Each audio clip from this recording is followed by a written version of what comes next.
எங்கள் அப்பாவுடைய வந்து உன்னையால் 1 lakh பிஸ்னஸ் பண்ண முடியுமான்னு நக்கலாக கேட்டார். நம்ம ஸ்டைலில் ரஜினி மாதிரி என்னப்பா யோசிக்கிறீங்க, 1 lakh எல்லாம் பெரியதா, சைபரை போடுங்க பண்ண. அப்படியே போட்டு அவர்கிட்ட 1 crore சேல்ஸ் கொண்டு போய் காமிச்சேன். உலகம் பூரா பாரு, என் கம்பெனியில் எனக்கு ஃபர்ஸ்ட் கிளாஸ் டிக்கெட் தராங்க. எங்கே போனாலும் லக்ஸுரி லைஃப், பல கோடிகள் டர்ன் ஓவர் பண்ணுறோம். சார் என்ன செடில் சாப்பிடுவீங்கிறாங்க. என்ன இந்த ஊரில் ஃபேமஸ், எது ரேட்டு ஜாஸ்தி, இதுதான் நம்மளுடைய இதே எய்மே. இன்னைக்கு அடையாளம் வந்து 160 பிரான்ச்சு இந்தியாவில் இருக்குது. ஒரு நாள் ப்ராஃபிட் இவ்வளோ வரணும், என்னுடைய வேல்யூ இந்த அளவுக்கு உயரணும், இப்படியெல்லாம் டெய்லி பிளானிங் பண்ணுறேன். என் மனசுக்குள்ளே அமெரிக்காவில் நம்ம காலை பதிக்கணும். எப்படி கேஎஃப்சியும் மெக்டொனால்ட்ஸு பீஸா ஹட் இவங்கெல்லாம் நம்ம ஊரில் காலை வச்சாங்களோ அந்த மாதிரி நம்மளுடைய தென்னிந்திய உணவை கொண்டு போகணுன்னு ஒரு பிளானிங்.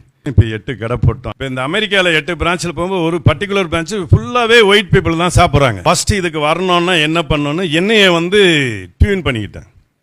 காலையில் இத்தனை மணிக்கு எந்திரிக்கணும், 16 மணி நேரம் உழைக்கணும், 20 மணி நேரம் உழைக்கணும், அந்த 1 மணி நேரம் சாலரி வந்து எனக்கு இவ்வளோ கிடைக்கணும், ஒரு நாள் ப்ராஃபிட் இவ்வளோ வரணும், என்னுடைய வேல்யூ இந்த அளவுக்கு உயரணும், இப்படியெல்லாம் டெய்லி பிளானிங் பண்ணுறேன். உலகம் பூரா பாரு, என் கம்பெனியில் எனக்கு ஃபஸ்ட் கிளாஸ் டிக்கெட் தராங்க. எங்கே போனாலும் லக்ஸுரி லைஃப். ஒருவேளை சாப்பாடு எனக்கு கிடைக்கல, எங்கே போனாலும் எங்கள் பார்ட்னருங்க கை கட்டினீங்க, கையை கழட்டுங்கப்பா, சார் என்ன செடில் சாப்பிடுவீங்கிறாங்க. என்ன இந்த ஊரில் ஃபேமஸ், எது ரேட்டு ஜாஸ்தி, இதுதான் நம்மளுடைய இதே எய்மே.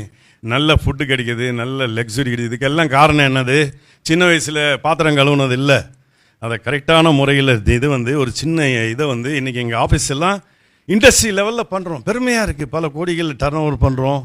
பல மாதத்துக்கு வந்து எவ்வளோ இந்த பேண்டமிக்கில் எவ்வளோ ஒரு சேலஞ்சிங்க. எல்லாம் தூங்குவாங்க, எங்கள் வீட்டில் எல்லோரும் தூங்குவாங்க, நான் தூங்காமல் யோசித்தேன் எப்படி இந்த கஷ்டத்தில் மாதம் வந்து எனக்கு 20 கோடி பிஸ்னஸ் ஆகுதோ இல்லையோ, 15 கோடி சாலரி போடணும், 5 கோடி சம்பளம், இது கரண்ட்டு பில் கட்டணும், வாடகை கொடுக்கணும் 5 கோடி, 25 தனியாக எடுத்து வைக்கணும். இவங்க எல்லாம் தூங்குவாங்க, என் கையில் இருந்தெல்லாம் காலி ஆயிடுச்சு. பட் எங்கள் அப்பா தாத்தா சொன்னது கனவுக்கு வந்தது, மகனே ஒரு நாள் நீ விவசாயத்துக்கு தான் வருவேன்னாரு. அது யோசிச்சேன், நம்ம அப்பா 33 லட்சம் தானே கொடுத்தாரு, சப்போ நம்ம சொத்து மதிப்பு எவ்வளோ இருக்குது. எங்கள் சிஓக்கு குரூப் கால் ஜூம் காலில் போட்டு, சார் நம்ம சாலரி போட வேண்டாம், எந்த நிறுவனமும் போடல, நம்ம என்ன பண்ணலான்னாரு. இல்லை நீங்கள் சாலரி போட்டே ஆகணும், கொடுத்துருங்கன்னு. சார் கையில் பணமே இல்லைன்னு. இல்லை நான் பேங்க்கில் பேசிகிட்டு இருக்கேன், சின்ன வயசில் நம்ம அம்மா கிட்ட சொன்னல வெத்து கையின்னு, கையில் தானே சார் போட போகிறோம், கையெழுத்து போட்டு லோனை வாங்கிடுவோன்னு லோனை வாங்கணும்.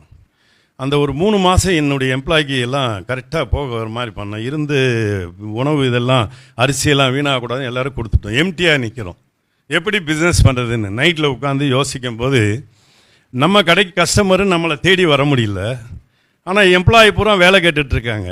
நம்ம வந்து ஒரு நாளைக்கு 55,000 லிட்டர் பால் வரும், வெஜிடபிள்ஸு வந்துடும், நாங்கள் அதெல்லாம் பிஸ்னஸ் பண்ணிகிட்ருக்கோம், இதெல்லாம் செலவு பண்ண முடியல.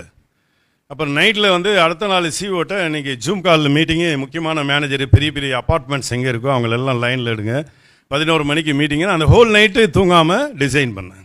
நீங்கள் எல்லாம் போய் கஸ்டமரை தேடுங்க, எல்லாருக்கும் இவ்வளோ பெர்சன்டேஜ், அந்த அப்பார்ட்மெண்ட்டில் இருக்கவங்களுக்கெல்லாம் அந்த செக்ரட்டரி இவங்களுக்கெல்லாம் இவ்வளோ டிஸ்கவுண்ட் கொடுத்துரு,